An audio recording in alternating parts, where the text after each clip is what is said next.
You ask Tiger to solve.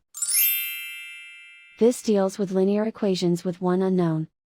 The final result is k equals -2.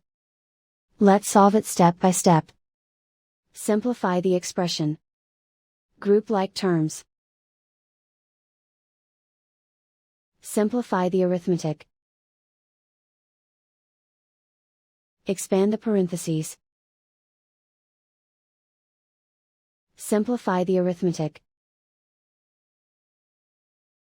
Group all k terms on the left side of the equation. Subtract 3k from both sides.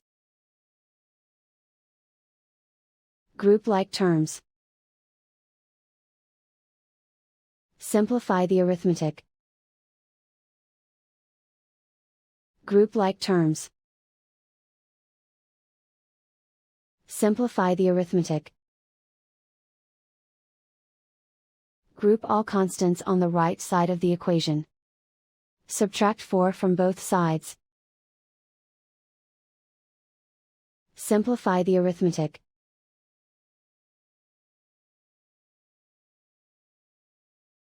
Isolate the k. Divide both sides by 5. Simplify the fraction. Find the greatest common factor of the numerator and denominator. Factor out and cancel the greatest common factor. And so the final result is k equals -2.